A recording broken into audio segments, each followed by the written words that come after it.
আচ্ছা আপু, এই যে আপনি দুধ দিয়ে গোসল করতেছেন, মানে ঘটনাটা কি একটু বলেন তো আমাদের।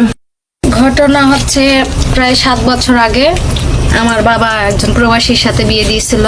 সে সৌদি থাকে। আচ্ছা। প্রায় আমি 7 বছর অপেক্ষা করলাম, সে আসে নাই। মানে বিয়েটা হয়েছিল কিভাবে আপনাদের? পারিবারিক ভাবেই, ফ্যামিলির থেকে। ফ্যামিলি থেকে বিয়ে হয়েছিল, মানে বিয়েটা কিভাবে হয়েছিল? মানে ছেলে কি সরাসরি আসছিল? ভিডিও কলে আপনার বিয়ে হয়েছিল। মানে ভিডিও কলে বিয়ে হয়েছিল? জি, অনলাইনের মাধ্যমে। অনলাইনের মাধ্যমে বিয়ে হয়েছিল? কাউরে কেউ দেখাশোনা করেন নাই? না, কখনো দেখিনি। ওই ভিডিও কলের মাধ্যমে বিয়ে হয়েছে? জি, ভিডিও কলের মাধ্যমে বিয়ে হয়েছে। আচ্ছা, বিয়ের পরে কি হয়েছে তারপর? বিয়ের পরে আমি তার বাড়িতে এতদিন ছিলাম, প্রায় 7 বছর ধরে। মানে ওখানে তার সাথে ফোনে এমনি কথা হতো, কিন্তু 7 বছর হয়ে গেছে সে মানে বিয়ের পরে আপনি শ্বশুর বাড়িতে থাকতেন? জি, আমি শ্বশুর বাড়িতেই থাকতাম, সে আসে নাই। তো প্রায় পুরো 7 বছর অপেক্ষা করার পর যখন দেখলাম সে আসতেছে না, তো আমি ওখানে তাকে ডিভোর্স দিয়ে চলে আসলাম। মানে আপনি 7 বছর অপেক্ষা করছেন, এরপর হচ্ছে যে স্বামী আর দেশে আসতেছে না? না, আসতেছে। এরপর বিভিন্ন মহল বিভিন্ন কথা বলতেছে আপনারা নিয়ে। জি। সমাজের মানুষ, আত্মীয় স্বজন বিভিন্ন কথা বলতেছে যে বিয়ে হইলো, ঘটনাটা কি? স্বামীর মুখ দেখলো না, হ্যাঁ, এভাবে আর কতকাল? তা একটা মেয়ে মানুষ অনেক কথা আসলে সহ্য করতে না পেরে আপনি ই করছেন, ডিভোর্স দিয়েছেন। জি জি তা ডিভোর্স দিয়ে সর্বশেষ আপনি বাবার বাড়ি চলে আসছেন। জি।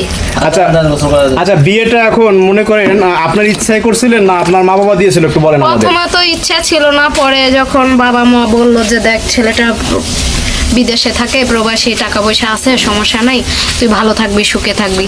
তো আমিও চিন্তা করলাম যেহেতু আমার বাবা গরিব, বিয়ে দিতে যাইতেছে, তো করে নিয়ে হয়তো তো যে সুখে থাকি, সেই অনুযায়ী পরে বিয়ে করে নিয়েছিলাম। পরে সিদ্ধান্ত চেঞ্জ করে আপনি বিয়ে করছেন? জি জি। তো বিয়ে করে 7 বছর অপেক্ষা করে হচ্ছে যে আপনি এখন সর্বশেষ খালি হাতে ফিরে আসলেন? জি, পুরো 7 বছর অপেক্ষা করলাম, সে আসে না, জাস্ট ফোনে কথাবার্তা বলে, কখনো এমনি আমাকে। আবার কি এখন বিয়ে শাদী করতে যাচ্ছেন বা এরকম কিছু? যেহেতু মেয়ে হয়ে জন্মাইছে, অবশ্যই বিয়ে করতে হবে। বিয়ে ছাড়া তো আর থাকতে পারবো না, অবশ্যই করব। মানে কিছুদিন গেলে, যত তাকে ডিভোর্স দিয়ে আসছি। মানে দেখা যায় এখন দেখে শুনেই সামনাসামনি পরিচয় জানাশোনার মাধ্যমে বিয়েটা জি, করবেন, এই তো? জি, এখন এভাবে আর ফোনে দেখে আর ভুল করবেন না। না, এরকম আর ভুল করব না। দেশের একটা ছেলে দেখে শুনে বিয়ে করব সরাসরি। আচ্ছা, আমার সাথে- এখন ঘটনা হয়েছে এই যে স্বামী যে ডিভোর্স দিয়ে আসছে, সে দুধ দিয়ে গোসল করতেছে, এ বিষয়ে আপনাদের কিছু বলার আছে? না এরকম স্বামী না কাছে তার বিয়ে করে লাভ আছে। মানে আপনি বলতেছে এরকম ভুল যেন আর কেউ না করে। কেউ না করে, এত ভালো একটা কাজ করছে, দুধ দিয়ে গোসল করছে।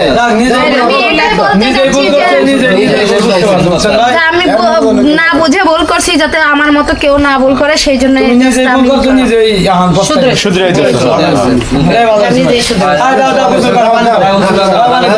বেশি করে পানি দাও।